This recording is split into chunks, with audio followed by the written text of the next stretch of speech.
തിളക്കമുള്ള വിജയം സമ്മാനിച്ച കൊല്ലം ലോക്സഭാ മണ്ഡലത്തിലെ മുഴുവൻ സമ്മതിദായകരോടും അതിനായി അഹോരാത്രം പ്രയത്നിച്ച ഐക്യജനാധിപത്യ മുന്നണിയുടെ പ്രവർത്തകരോടും നേതാക്കളോടുമുള്ള അഗൈതവുമായ നന്ദിയും ചാരിതാർത്ഥ്യവും ഞാൻ ഈ അവസരത്തിൽ രേഖപ്പെടുത്തുകയാണ്. തീർച്ചയായും ജനങ്ങൾ അർപ്പിച്ച വിശ്വാസവും പ്രതീക്ഷയും ഏൽപ്പിച്ച ചുമതലയും 100% ഉത്തരവാദബോധത്തോടുകൂടി തുടർന്നും പ്രാവർത്തികമാക്കുമെന്നുള്ള സന്ദേശമാണ്, അല്ലെങ്കിൽ മറുപടിയാണ് ബഹുമാന്യരായിട്ടുള്ള സമ്മതിദായകർക്ക് കൊല്ലം ലോക്സഭാ മണ്ഡലത്തിലെ മുഴുവൻ വോട്ടർമാരോടും ജനങ്ങളോടും ഈ അവസരത്തിൽ നൽകാനുള്ളത്. തിളക്കമുള്ള വിജയമാണ് കൊല്ലം ലോക്സഭാ മണ്ഡലത്തിൽ ലഭിച്ചത്. അതിൽ തന്നെ നിങ്ങൾക്കെല്ലാം അറിയുന്നത് പോലെ തെരഞ്ഞെടുപ്പിന്റെ പ്രചാര പ്രവർത്തനങ്ങൾക്ക് തുടക്കം കുറിക്കുന്നതിന് മുമ്പ് തന്നെ അതിശക്തമായ നിലയിലുള്ള അപവാദ പ്രചാരവേലയ്ക്ക് തുടക്കം കുറിച്ചുകൊണ്ടാണ് CPM തെരഞ്ഞെടുപ്പ് ക്യാമ്പയിൻ തുടങ്ങിയത്.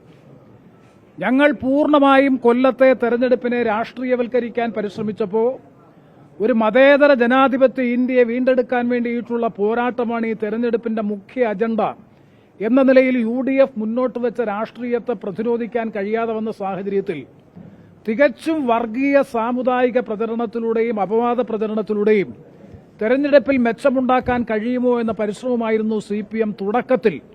തെരഞ്ഞെടുപ്പ് പ്രചാര പ്രവർത്തനങ്ങൾക്ക് തുടക്കം കുറിക്കുന്നതിന് മുമ്പ് തന്നെ CPM നടത്തിയ പ്രചരണം അതായിരുന്നു.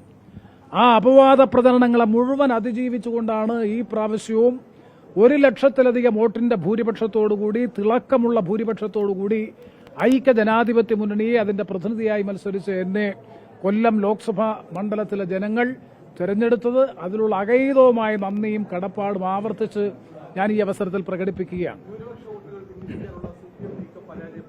തീർച്ചയായിട്ടും ന്യൂനപക്ഷ വോട്ടുകൾ എന്ന് പറയുന്നതിനേക്കാൾ അപ്പുറത്ത് മുസ്ലിം കേന്ദ്രീകൃതമായിട്ടുള്ള പ്രചരണം നടത്തി ആ സമൂഹത്തിലും ന്യൂനപക്ഷ സമൂഹത്തിലും ഭിന്നിപ്പുണ്ടാക്കി മുതലെടുപ്പ് നടത്താമെന്നുള്ളതായിരുന്നു പരിശ്രമം. 2019 തെരഞ്ഞെടുപ്പിലും പറഞ്ഞു ഞാൻ ജയിച്ചാൽ BJP-യിൽ പോകും. 2024 തെരഞ്ഞെടുപ്പിലും വീണ്ടും അതേ ക്യാമ്പയിനുമായി മുന്നോട്ട് വന്നു.